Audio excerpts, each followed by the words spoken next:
Hello नमस्कार आदाब सत श्री अकाल।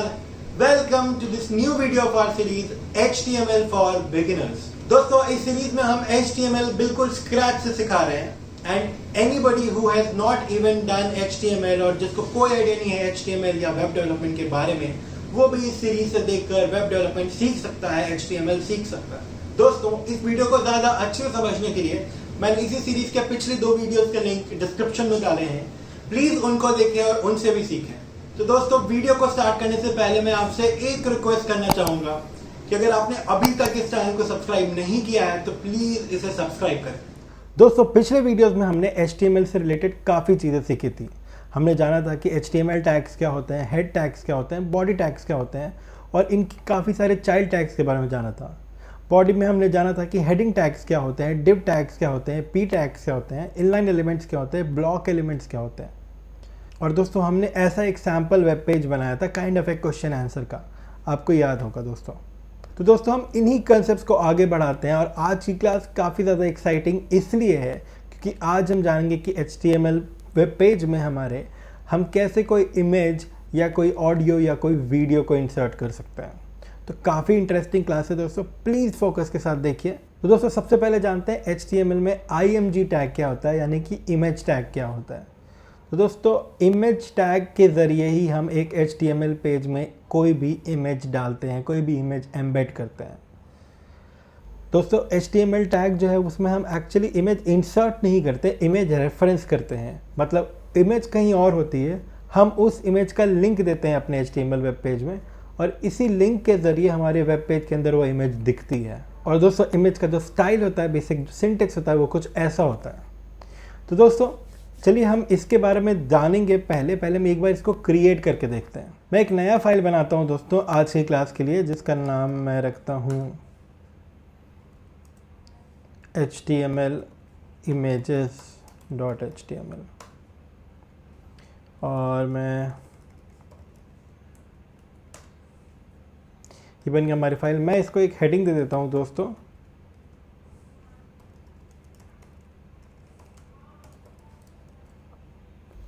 ये देखिए। अब जैसा कि मैंने बताया, मेरी सबसे पहली चीज़ है कि मैं कोई एक इमेज इंसर्ट करूंगा यहाँ पर।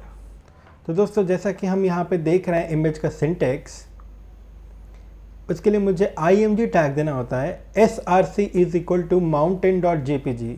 ये src के अंदर जो मैंने mountain.jpg दिया है दोस्तों, ये उस इमेज की पाथ होनी चाहिए। जो भी इमेज मुझे डालना है अपने वेब पेज में उसकी पाथ होनी चाहिए।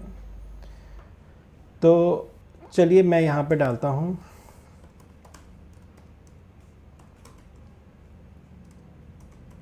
अब देखिए दोस्तों, सबसे पहली चीज़ है कि अब मुझे कोई इमेज रेफरेंस करना है तो मेरे पास वो इमेज होनी भी चाहिए, ठीक है। तो फिलहाल के लिए हम क्या करते हैं दोस्तों, इंटरनेट से एक इमेज ले लेते हैं। तो मैं खोलूँगा एक वेबसाइट लोरेम पिक्सम। दोस्तों जैसे हमने लोरेम इप्सम देखा था, वैसे ही लोरेम पिक्सम हमें रैंडम इमेजेस देता है। तो अगर मैं ये इमेज देखूँ दोस्तों, तो मैं इसकी पाथ कॉपी कर ली मैंने और मैं इसकी पाथ हमारे कोड में डाल दूँगा। सेव की मैंने। अब मैं इसी फाइल को खोलता हूँ हमारे ब्राउज़र में। तो ये देखिए दोस्तों, ये हमारा वेब पेज क्रिएट हो गया है और इस हमारे वेब पेज में यही वाला इमेज आ गया है जो हमने अभी डाला था, ठीक है। चलिए हम इसी तरह एक और इमेज डाल के देखते हैं। तो यही लोरेम पिक्सम से मैं एक दूसरी इमेज लेता हूँ। किसी भी इमेज की URL जानना दोस्तों काफ़ी सिंपल है, वैसे तो यहाँ पर भी दिया हुआ है, बट मैं अगर इसी एग्जैक्ट की इमेज जानना चाहता हूँ तो मैं यहाँ किसी भी इमेज पर राइट क्लिक करके ओपन इन न्यू टैब करके मैं उस इमेज को खोल सकता हूँ। तो ये उस इमेज की पाथ है दोस्तों। और फिर से मैं एक और इमेज क्रिएट करूँगा।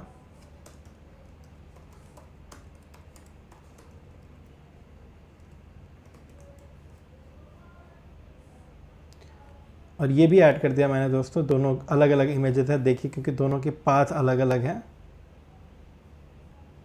और अब मैं वापस से अपने डॉक्यूमेंट को रिफ्रेश करता हूँ और ये देखिए दोस्तों, इस तरह हमारे वेबसाइट में 2 अलग अलग इमेजेस आ गए हैं।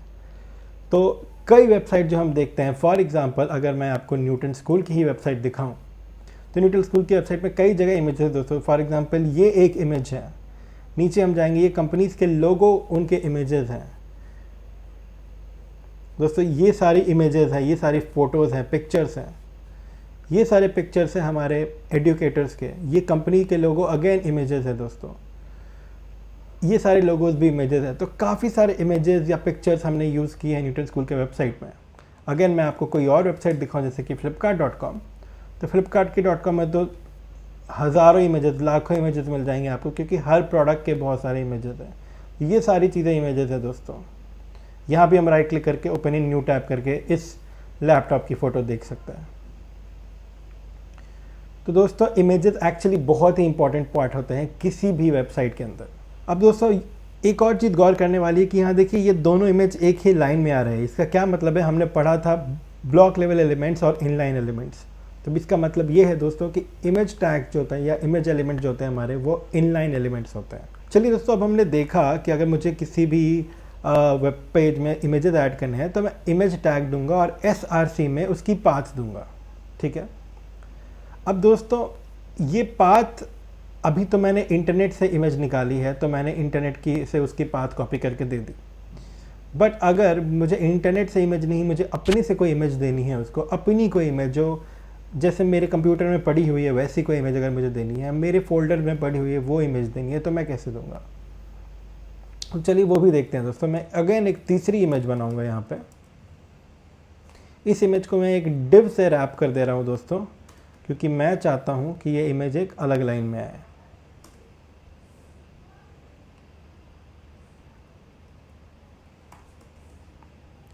अब दोस्तों मुझे सबसे पहले अपने लोकल कंप्यूटर में इमेजेस ढूंढने पड़ेंगे। तो दोस्तों उसके लिए मैं क्या करता हूँ कि मैं यहाँ देखिए मेरे इस फोल्डर में मैंने एक इमेजेस नाम की फ़ोल्डर बनाई है और इसके अंदर 3 फ़ोटोज़ हैं या 3 इमेजेस हैं। तो मैं इनमें से कोई यूज़ कर सकता हूँ दोस्तों। तो मैं यूज़ करता हूँ ये वाली फ़ाइल, यानी कि img_tree.gif।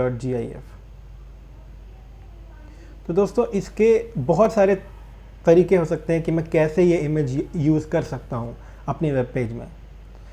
जैसा कि हम जानते हैं दोस्तों कि हमें इस इमेज की पाथ देनी होती है। अब दोस्तों फाइल, इमेज की पाथ या किसी भी फाइल की पाथ एक्चुअली क्या होती है, पहले हमें वो समझना चाहिए। तो दोस्तों HTML फाइल पाथ क्या है? HTML फाइल पाथ किसी भी फाइल की लोकेशन है किसी भी वेबसाइट के फोल्डर स्ट्रक्चर में। अब दोस्तों समझते हैं फोल्डर स्ट्रक्चर का क्या मतलब है। तो दोस्तों जब भी हम कोई वेबसाइट बनाते हैं तो एक वेबसाइट में सिर्फ एक ही HTML फाइल नहीं होती। एक वेबसाइट एक्चुअली बहुत सारी छोटी छोटी चीज़ों से बनता है। किसी भी, अगर मैं कंपनी का बना रहा हूँ वेबसाइट, किसी स्कूल का बना रहा हूँ, कोई ई-कॉमर्स एप्लीकेशन बना रहा हूँ, कोई भी वेबसाइट हो, चाहे वो छोटी हो या बड़ी हो, मोस्टली वो एक फाइल की नहीं होती। ऐसा नहीं है कि हो नहीं सकती, बट होती नहीं है। क्योंकि हम अगर अच्छी कोडिंग स्टाइल प्रैक्टिस करें तो हम HTML का कंटेंट HTML फाइल में रखते हैं, CSS के लिए अलग से CSS फाइल बनाते हैं, जावास्क्रिप्ट के लिए अलग से जावास्क्रिप्ट फाइल बनाते हैं। अगर हमें फ़ोटोज़ डालने हैं, इमेजेस डालने हैं तो उनके अलग से फाइल्स होते हैं। कई वेबसाइट्स में हमारे मल्टीपल HTML फाइल्स होते हैं, कोई सिर्फ एक HTML फाइल नहीं होता। तो दोस्तों अगर मुझे एक बेसिक फ़ोल्डर स्ट्रक्चर बनाना हो अपने पूरे प्रोजेक्ट के अलग अलग फाइल्स का, तो वो कुछ ऐसा होता है दोस्तों। ये जो index.html है, ये हमारी वेबसाइट का मेन पेज या होम पेज होता है जनरली। सबसे पहले अगर कोई मेरी वेबसाइट खोलता है तो सर्वर उस वेबसाइट की index.html ही रिटर्न करता है, तो वो हमारा होम पेज होता है दोस्तों। तो ये बहुत ही ज़्यादा इंपॉर्टेंट है। index.html हमारा होम पेज या मेन पेज होता है। इसके अलावा हमारे और भी HTML पेजेस हो सकते हैं। तो उन HTML पेजेस को हम यहाँ इसके साथ ही नहीं रखते। हम इस फोल्डर को क्लीन रखने के लिए हम एक अलग से HTML नाम की फ़ोल्डर बनाते हैं और उसके अंदर हमारी दूसरी HTML फाइल्स होती हैं, जैसे कि यहाँ पर है दोस्तों। वैसे ही दोस्तों मेरी जितनी भी CSS फाइल्स हैं उसके लिए मैं एक अलग CSS नाम की फ़ोल्डर बनाता हूँ और उसके अंदर रखता हूँ। सिमिलरली जितनी भी फ़ोटोज़ हैं मेरे, उनको लिए मैं अलग से एक इमेजेस नाम की फ़ोल्डर बनाता हूँ और उसके अंदर रखता हूँ। सिमिलरली सारे जावास्क्रिप्ट फाइल्स JS नाम के फ़ोल्डर के अंदर होती हैं। और मीडिया नाम सारी अलग, कोई और मीडिया है हमारी, फॉर एग्जाम्पल कोई ऑडियो है या वीडियो है, उसको हम अलग से मीडिया नाम के फ़ोल्डर में रख सकते हैं। अगर हम चाहें तो मीडिया की बजाय ऑडियो नाम की और वीडियो नाम की अलग अलग फाइल बना सकते हैं। अगेन दोस्तों ये कोई रूल नहीं है कि मुझे यही नाम रखने हैं और ऐसे ही बनाना है, बट दोस्तों ये एक क्लीन तरीका हो सकता है एक छोटी सी वेब एप्लीकेशन या एक छोटी सी वेबसाइट बनाने का, कि हम अपने सारे अलग अलग फाइल्स को अलग अलग फोल्डर्स में रखें ताकि वो मीनिंगफुल हो, ताकि कोई भी वो कोड देखे तो फाइल के नाम और फाइल की लोकेशन देखकर ये समझ पाए कि कौन सी फाइल का पर्पस क्या है। तो दोस्तों this is a good coding practice. चलिए हम आगे बात करते हैं। तो अगर मुझे इमेजेस में इनमें से कोई भी इमेज अपनी HTML फाइल में देनी है, तो जैसा कि मैंने बताया मुझे इस HTML फाइल की पाथ देनी होगी। तो दोस्तों यही पाथ को हम कहते हैं फाइल पाथ, जिसके बारे में अभी बात कर रहे हैं। तो दोस्तों ये जो फाइल पाथ है किसी भी वेबसाइट की फोल्डर स्ट्रक्चर में किसी एक फाइल की लोकेशन बताता है। मतलब अगर ये मेरी पूरी फोल्डर स्ट्रक्चर है ऐसी, अगर ये मेरी पूरी फोल्डर स्ट्रक्चर है तो इसके अंदर मेरी ये एक जो फाइल है उसकी पाथ क्या होगी। तो किसी भी वेबसाइट की पूरी फोल्डर स्ट्रक्चर के अंदर किसी एक फाइल की लोकेशन बताता है। दूसरी जो इंपॉर्टेंट चीज़ है दोस्तों वो ये है कि HTML फाइल पाथ की हमें बहुत ज़्यादा ज़रूरत पड़ती है। अगर हम किसी एक HTML फाइल में दूसरे HTML फाइल को लोड करा रहे हैं या लिंक कर रहे हैं, अगर हम किसी एक HTML फाइल में दूसरी CSS फाइल को लिंक कर रहे हैं, दूसरी जावास्क्रिप्ट फाइल को लिंक कर रहे हैं या इमेजेस को लिंक कर रहे हैं, तो एक्चुअली HTML फाइल पाथ समझना बहुत इंपॉर्टेंट है दोस्तों।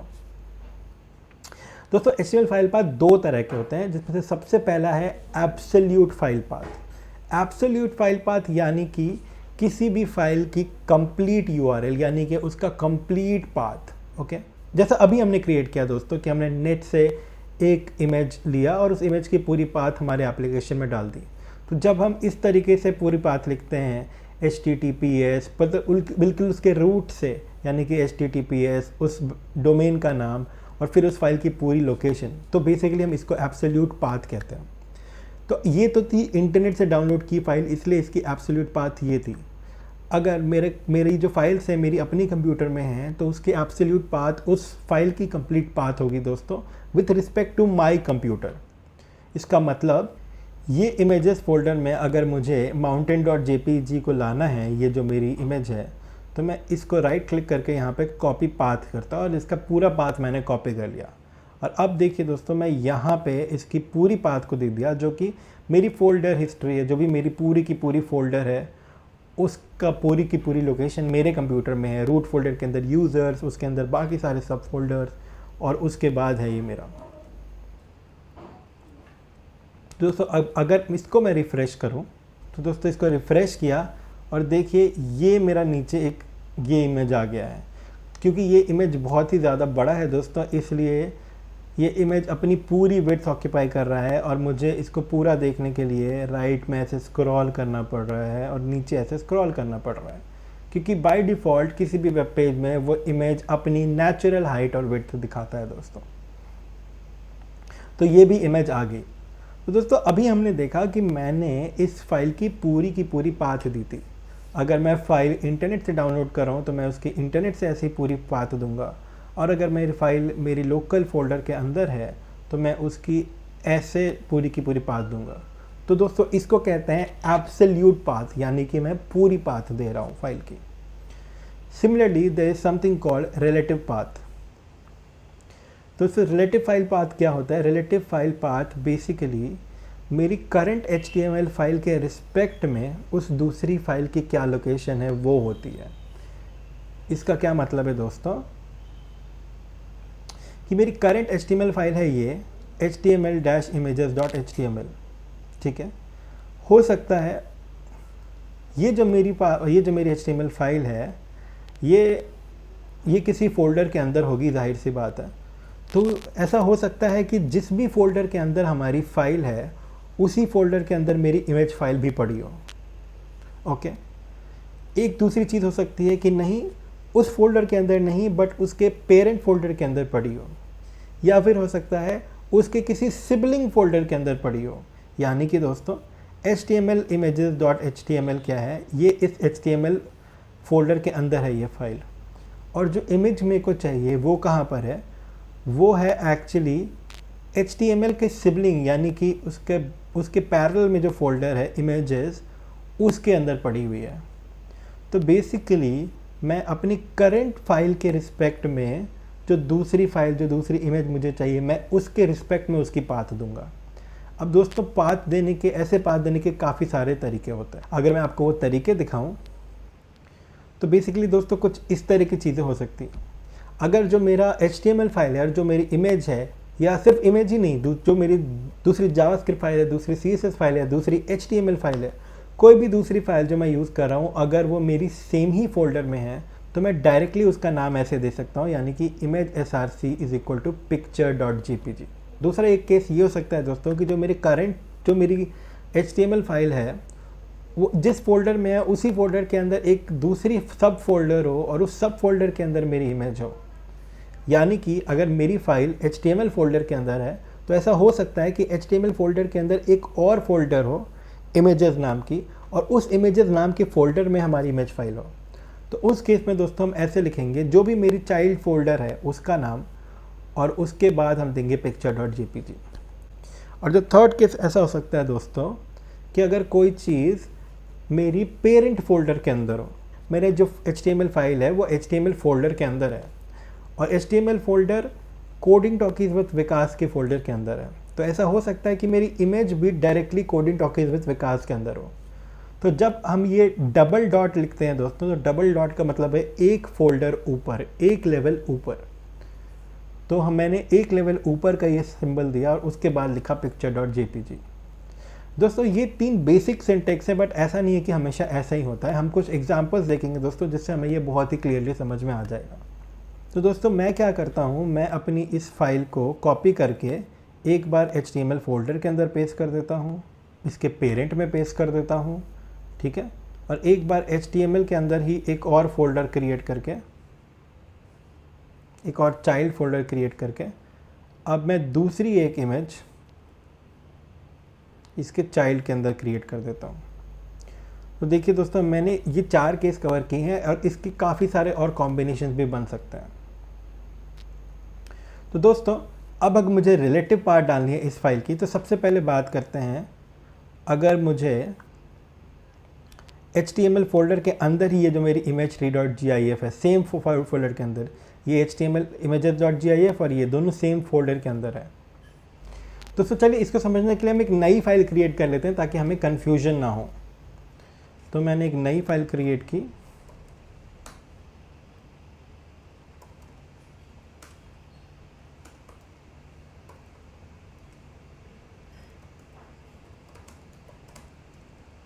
रिलेटिव पाथ ऑफ इमेजेस कह दिया उसको।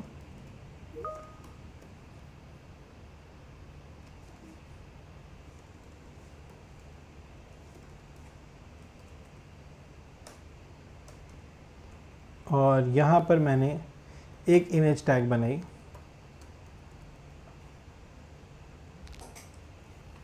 पहले मैं इस फाइल को सेव भी कर लेता हूँ और इसका मैं नाम रखूँगा example images relative path .html।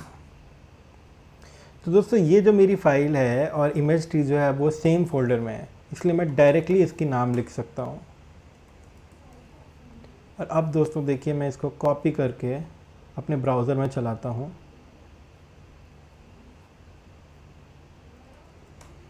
तो देखिए दोस्तों यहाँ पे मेरी वो इमेज मिल रही है। तो अगर HTML फाइल और इमेज फाइल सेम फोल्डर में है तो डायरेक्टली उसका नाम लिख सकता हूँ। दोस्तों अब हम देखेंगे हमारा सेकंड केस, यानी कि अगर वो उसके चाइल्ड फोल्डर के अंदर है, यानी कि HTML के अंदर एक और फोल्डर है चाइल्ड, उसके अंदर है। तो उस केस में दोस्तों हम क्या करेंगे, हम सेम चीज़ करेंगे, image src = और पहले चाइल्ड फोल्डर की पाथ देंगे और फिर उस इमेज की पाथ देंगे। और अब दोस्तों अगर हम इसको फिर से रिफ़्रेश करें और देखें कि अब कैसा दिख रहा है हमें, तो ये देखिए दोस्तों ये मेरी आ गई है फाइल यहाँ पे। इन दोनों केसेस में हमने उस फाइल की पूरी पाथ नहीं दी है, अनलाइक दिस वन जहाँ हमने इसकी पूरी पाथ दी थी, यहाँ मैंने उसकी रिलेटिव पाथ दी है। जो एक और एग्जांपल हो सकता है दोस्तों रिलेटिव पाथ का, कि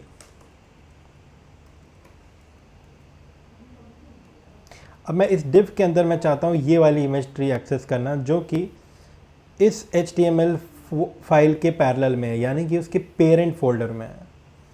तो दोस्तों यहाँ पे मैं क्या करूँगा, लिखूँगा image_src is equal to double dot. जैसा कि मैंने बोला, मैं एक बार डबल डॉट करता हूँ मतलब एक लेवल ऊपर। अगर मुझे 2 लेवल ऊपर या 3 लेवल ऊपर जाना है तो मैं double dot slash double dot slash double dot लिखूँगा दोस्तों। ये बहुत ही इंपॉर्टेंट है, प्लीज़ कंफ्यूज मत होइएगा कि हम सिर्फ एक ही लेवल के ऊपर जा सकते हैं। ये देखिए दोस्तों, मैंने यहाँ पर ये दे दिया।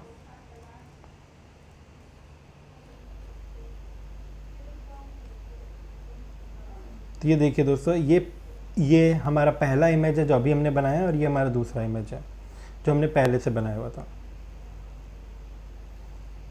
तो ये देखिए दोस्तों, ये हमारा ऊपर में आ गया है।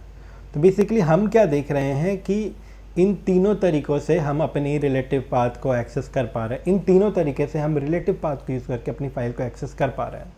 एक लास्ट एग्जांपल देखते हैं दोस्तों, और अब मैं इस वाली इमेज को एक्सेस करूँगा। ये जो है मेरी mountain.jpg। तो mountain.jpg कहाँ है? ये मेरी HTML, ये जो मेरी HTML फाइल है, इसके पेरेंट है फोल्डर है HTML, इसके पैरेलल एक फ़ोल्डर है इमेजेस, और उसके अंदर है, यानी कि मेरे पेरेंट फोल्डर की सिबलिंग फोल्डर के अंदर। उसको मैं कैसे एक्सेस करूँगा? अगेन दोस्तों, मैं ऊपर में इसको बना लेता हूँ।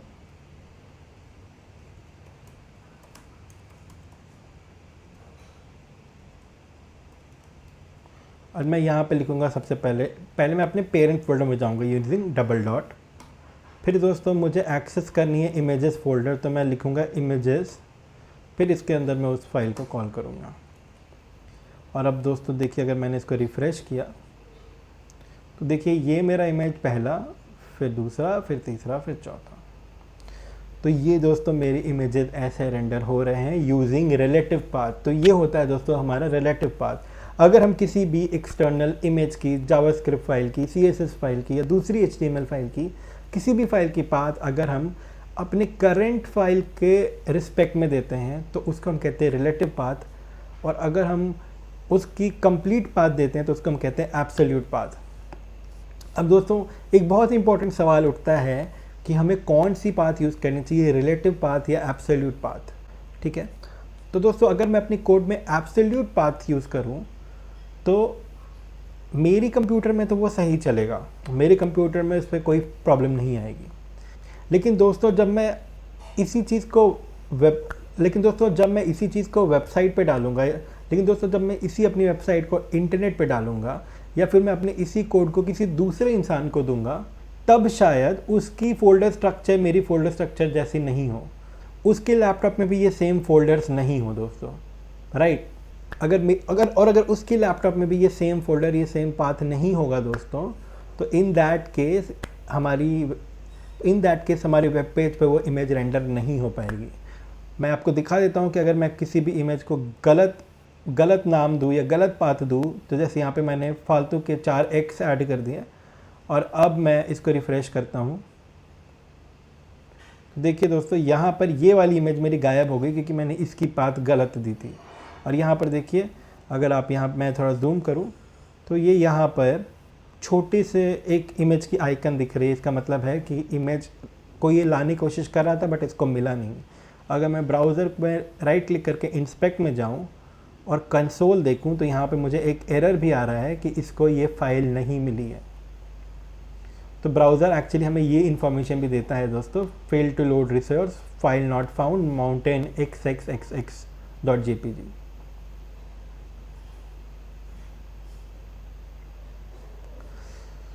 चलिए दोस्तों मैं इसको वापस से रिवर्ट कर देता हूँ ताकि सही इमेज लोड हो जाए। जब सही पाथ होगी तो इमेज सही तरीके से लोड हो जाएगी। तो दोस्तों ये होता है दोस्तों इस तरीके से हम किसी भी इमेज को रेफरेंस कर सकते हैं, और इनफैक्ट कोई भी फाइल को रेफरेंस करने के लिए हम उसकी एब्सोल्यूट पाथ या उसकी रिलेटिव पाथ यूज़ कर सकते हैं। दोस्तों जब भी हम कोई इमेज को यूज़ करते हैं तो हमें उस इमेज के साथ एक और प्रॉपर्टी देनी चाहिए जो कि है ALT। और ALT में हमें बताना चाहिए कि वो इमेज किस बारे में है। तो मैं यहाँ पे लिख सकता हूँ picture of a mountain. Similarly हमें हर जगह के लिए, हर इमेज के लिए मुझे ALT एट्रीब्यूट देनी चाहिए दोस्तों। और ALT एट्रीब्यूट यहाँ पर भी मैं लिख सकता हूँ पिक्चर ऑफ अ माउंटेन।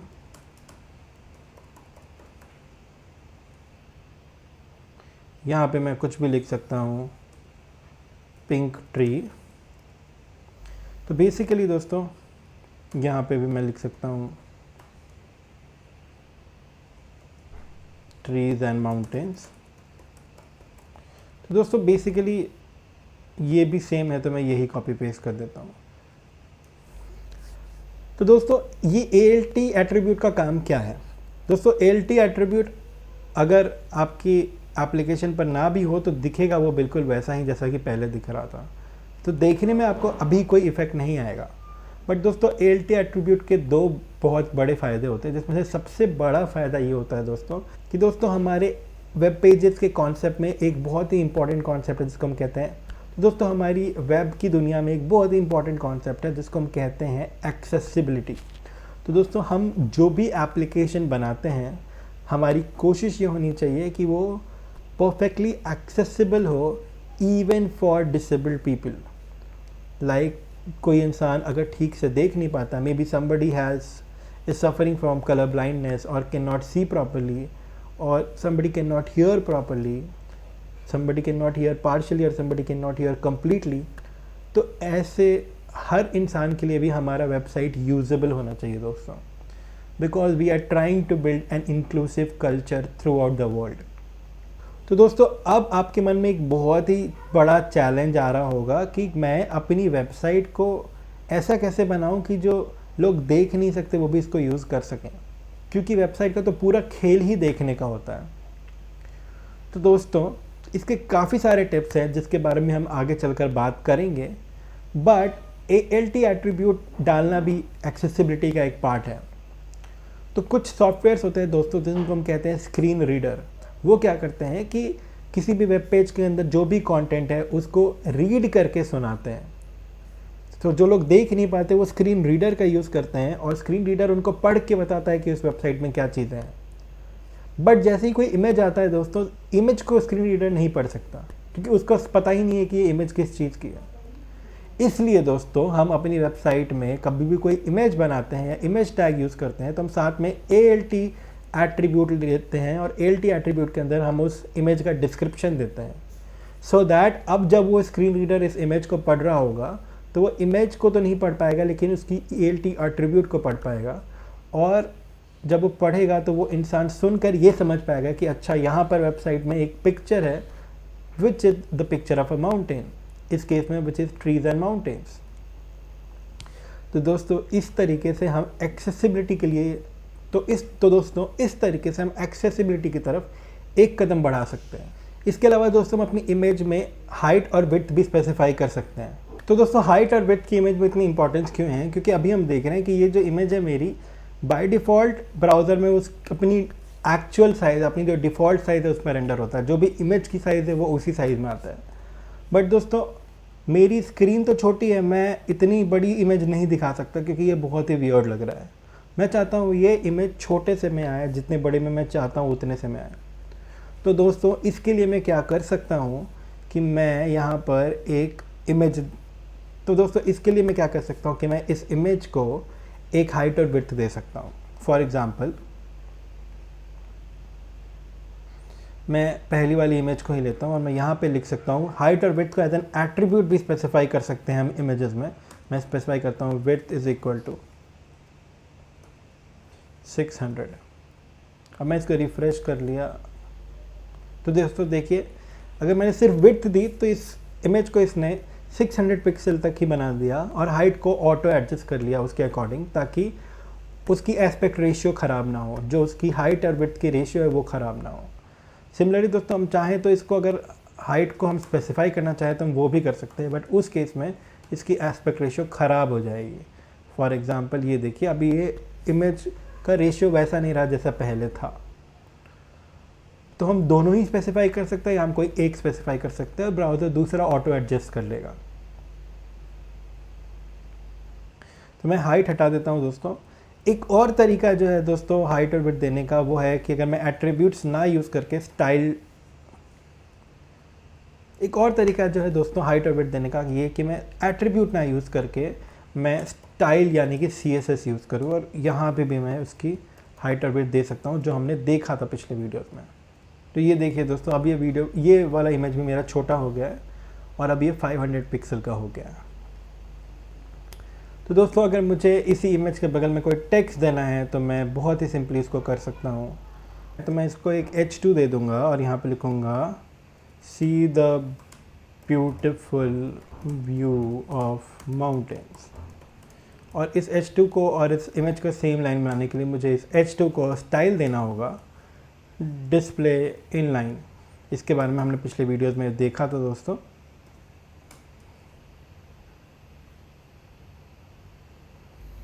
तो ये देखिए दोस्तों, अब ये इमेज और ये टेक्स्ट दोनों सेम लाइन में आ गया है।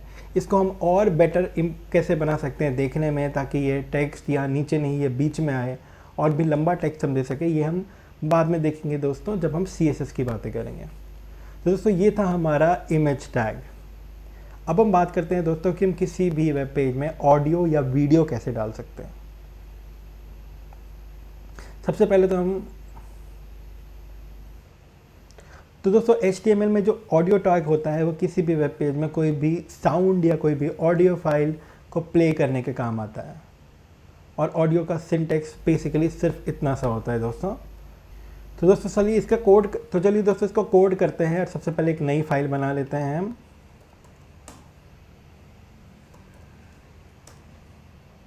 एक हेडिंग दे देते हैं इसको डेमो ऑफ ऑडियो। और मैंने ये कोड कॉपी कर लिया यहाँ पे और इसको हम देते हैं HTML audio.html। तो दोस्तों यहाँ पर अगर हम देखें तो हम ऑडियो टैग लिखते हैं और ऑडियो टैग लिखते हैं। इस कंट्रोल्स को मैं फ़िलहाल के लिए रहने देता हूँ, मैं बाद में इसको हटाकर भी दिखाऊंगा कि इसके बिना क्या होता है। और दोस्तों यहाँ पर मुझे किसी भी अपनी ऑडियो टैग की इन्फॉर्मेशन देनी है, यानी कि जो मेरा सोर्स है ऑडियो का वो फाइल देनी है। जैसे अभी हमने इमेज को लिंक किया वैसे ही अब हम ऑडियो टैग को लिंक करेंगे। तो दोस्तों यहाँ पे मैंने एक मीडिया नाम की फ़ाइल बनाई थी और मीडिया नाम की फ़ाइल में देखिए ये मेरा काफ़ी फेवरेट सॉन्ग है परफेक्ट, वो है यहाँ पे। मैं इसको कॉपी कर लेता हूँ या इसके रिलेटिव पाथ कॉपी कर लेता हूँ और यहाँ पे मैं इसके रिलेटिव पाथ डाल देता हूँ दोस्तों। इसकी रिलेटिव पाथ होगी दोस्तों, डबल क्लिक करके ये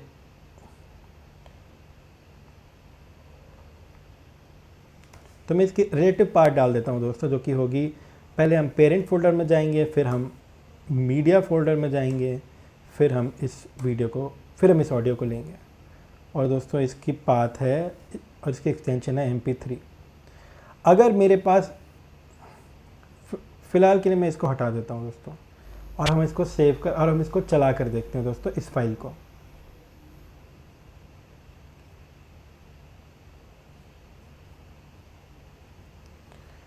और हम इस फाइल को चला कर देखते हैं दोस्तों। तो ये देखिए दोस्तों, अब मैं इसको अगर प्ले करूं तो ये एक्चुअली मेरा ऑडियो प्ले हो रहा है दोस्तों। आई एम नॉट श्योर आपको वीडियो में आवाज़ आ रही है इसकी या नहीं आ रही है, बट एक्चुअली ये मेरा ऑडियो प्ले हो रहा है।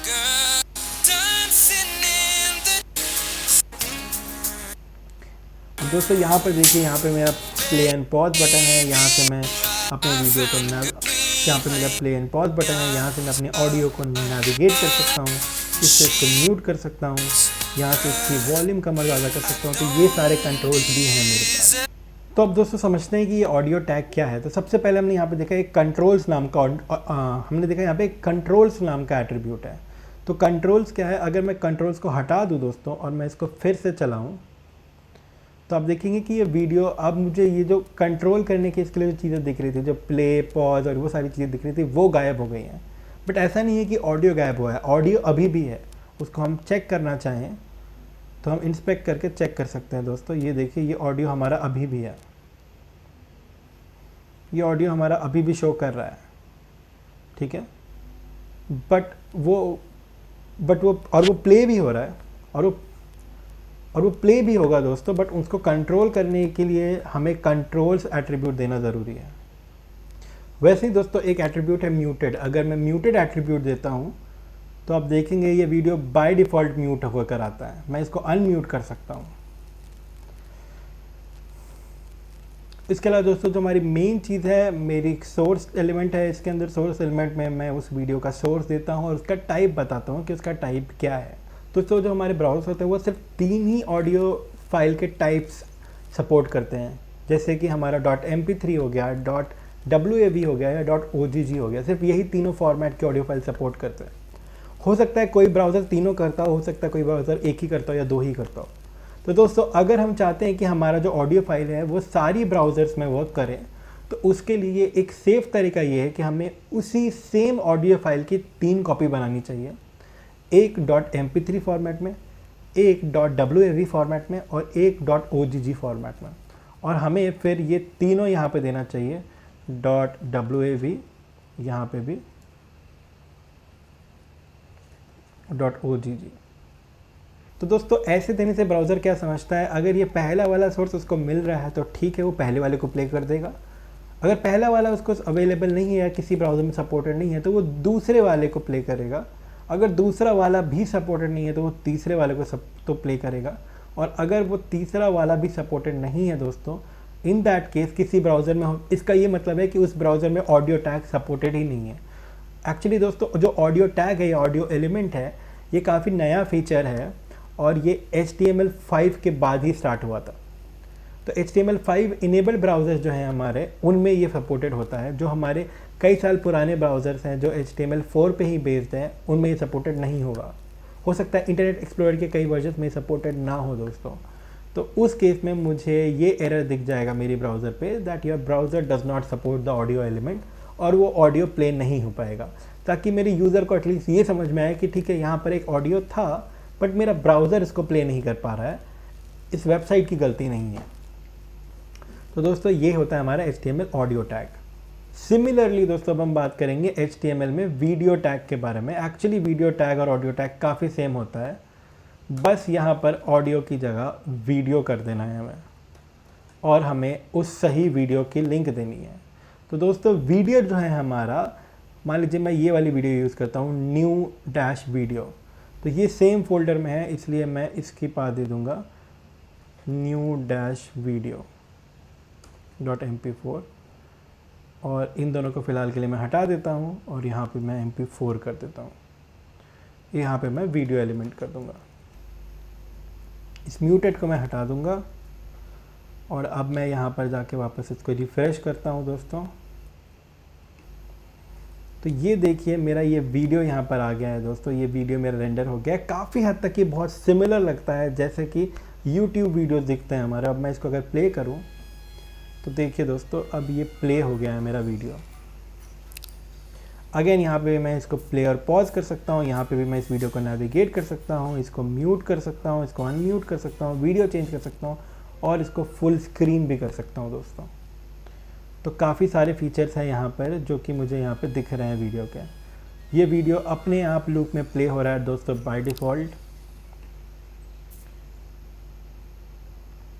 और क्योंकि इस वीडियो की जो डिफ़ॉल्ट साइज़ है वो काफ़ी बड़ी है, इसलिए ये काफ़ी ज़्यादा स्पेस ऑक्यूपाई कर रहा है। तो दोस्तों वीडियो टैग में भी हम इमेज टैग की तरह हाइट और विड्थ स्पेसिफाई कर सकते हैं।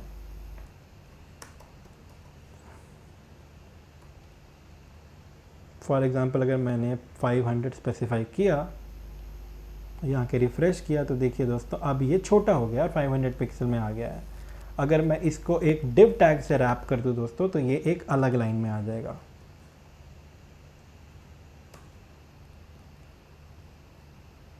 और वीडियो का भी लॉजिक सेम है दोस्तों। ये देखिए ये अलग लाइन में आ गया। अगर मैं इसकी विड्थ को और कम कर दूं तो ये और भी ज़्यादा कम हो जाएगा और भी ज़्यादा छोटा हो जाएगा, जैसा कि ये अभी हो गया, और ये काफ़ी बेटर दिख रहा है दोस्तों। इमेज की तरह ही मैं यहाँ पे इसके बगल में भी कोई टेक्स्ट दे सकता हूँ।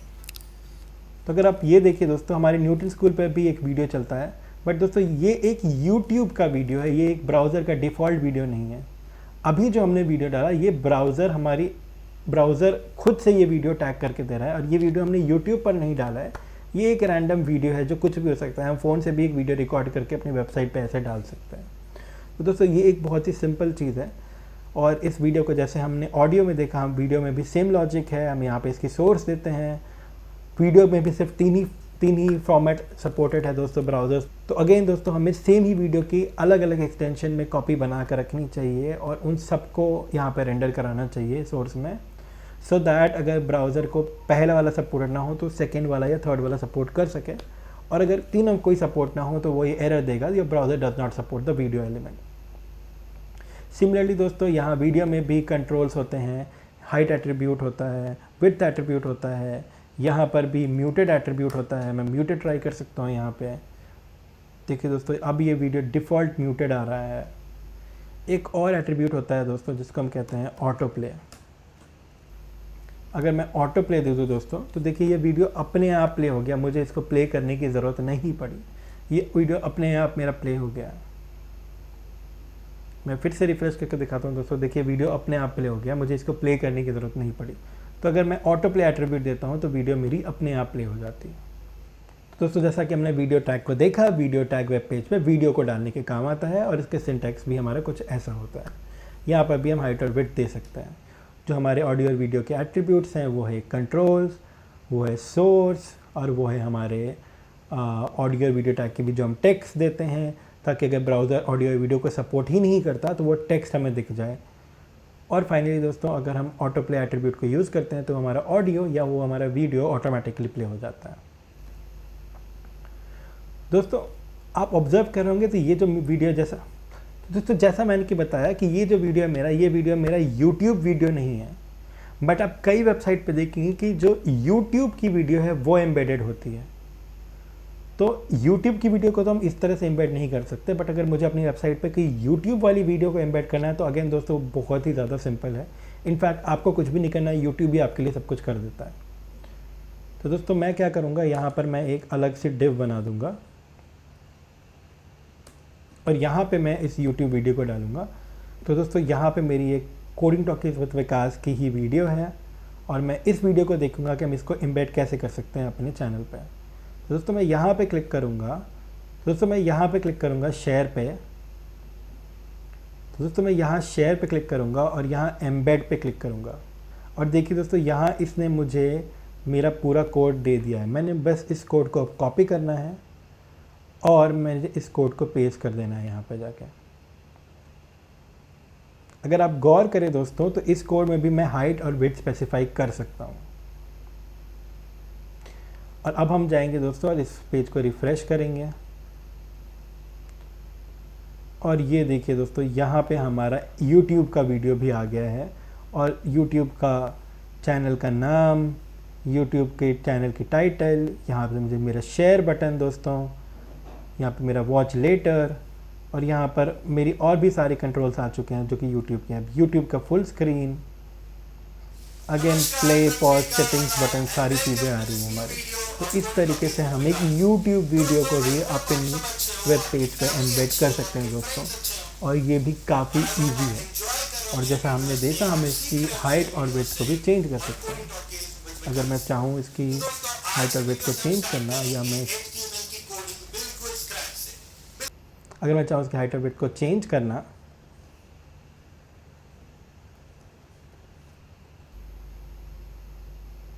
तो देखिए दोस्तों अब ये हमारी नई हाइट और विड्थ पे ये रेंडर होकर आ गया है। तो depending on our requirement we can embed an YouTube video also on our web page. तो दोस्तों आज की वीडियो में हमने सीखा कि हम कैसे किसी भी HTML पेज में किसी दूसरी इमेज, किसी दूसरी ऑडियो, किसी दूसरे वीडियो को लिंक कर सकते हैं या रेफरेंस कर सकते हैं या ऐड कर सकते हैं अपनी वेब पेज में, या ऐड कर सकते हैं अपनी वेब पेज में। दोस्तों अगर आपको मेरा ये वीडियो पसंद आया है तो मैं आपसे रिक्वेस्ट करूंगा कि इसी चैनल पे आपको और भी बहुत सारे वीडियोस मिलेंगे HTML और वेब फंडामेंटल्स के। मैं रिक्वेस्ट करूंगा कि आप प्लीज़ उन्हें भी जाकर देखें। And दोस्तों now let me tell you that this entire series of videos has been made in association with Newton School. तो दोस्तों न्यूटन स्कूल एक प्लेटफॉर्म है which helps people build a career in technology. अगर आप Newton School के website पर जाएं which is www.newtonschool.co, तो आपको मिलेगा कि न्यूटन स्कूल के वेबसाइट पर काफ़ी सारे कोर्सेज हैं, full stack development courses, courses for women and courses for experience professionals. हर प्रोजेक्ट में आपको मिलते हैं live classes, industry projects, mock interviews, personal mentoring, and ये सारी चीज़ें आपकी बहुत हेल्प करती हैं to improve your software and programming skills and इससे आपकी हेल्प होती है to get a good job in IT। जो न्यूटन स्कूल के इंस्ट्रक्टर्स और मेंटोर्स हैं, they themselves are working for top product companies. There's another section called Launchpad on the Newton School application. Launchpad basically Newton School का M है which makes you job ready, जो आपको free learning और self pace environment देता है, एक platform देता है कि आप सीख सकें और अपने डाउट सॉल्व कर सकें। एंड इन सब के लिए Newton school does not charge you any money initially. Newton school is an entirely पे आफ्टर प्लेसमेंट प्रोग्राम एंड यहाँ पे आपको कई कोर्सेज मिलेंगे जिसके लिए आप पहले कोर्सेज कर सकते हैं एंड उसके बाद if you get a good job of 5 lakh CTC और अबव देन आपको फीस पे करनी होगी। अगर आप न्यूटन स्कूल के प्लेटफॉर्म पे लॉग इन करते हैं तो आपको एक प्लेग्राउंड मिलेगा जहाँ पर आप लाइव कोडिंग कर सकते हैं और अपनी आउटपुट देख सकते हैं। सो काफ़ी कमाल का इंटरफेस है न्यूटन स्कूल का। तो दोस्तों आज के वीडियो में बस इतना ही। आज हमने काफी इंपॉर्टेंट चीजें सीखी HTML के बारे में। अगले वीडियो में भी हम इसी को कंटिन्यू करेंगे और HTML की और भी एलिमेंट्स और टैग्स के बारे में जानेंगे। अगले वीडियो में हम जानेंगे कि HTML फॉर्म क्या होता है। कई बार जो हम किसी एग्जाम के लिए अप्लाई करते हैं या कई दूसरी चीजों के लिए अप्लाई करते हैं तो हमें ऑनलाइन एक फॉर्म फिलअप करना होता है। दोस्तों तो अगली वीडियो में हम जानेंगे कि वैसा फॉर्म हम HTML के थ्रू कैसे बना सकते हैं। दोस्तों ये बहुत ही ज़्यादा इंफॉर्मेटिव, बहुत ही ज़्यादा इम्पॉर्टेंट और बहुत ही ज़्यादा इंटरेस्टिंग वीडियो होगा। I would suggest you guys not to miss it. आपको हमारे ये वीडियो कैसा लगा प्लीज़ मुझे कमेंट सेक्शन में बताएं। अगर आपको पसंद आया तो प्लीज़ इसे लाइक करें और ज़्यादा से ज़्यादा लोगों से इसे शेयर करें। मे बी आपके फ्रेंड्स, फैमिली, कलीग्स या कोई भी इंसान जो इंटरनेट और वेब डेवलपमेंट में इंटरेस्ट रखता हो। और दोस्तों अगर आपने अभी तक इस चैनल को सब्सक्राइब नहीं किया है तो प्लीज इसे जल्दी से जल्दी सब्सक्राइब करें। Thank you so much for giving your time to watch this video. Stay tuned to Coding talkies with Vikas. Take care, bye bye.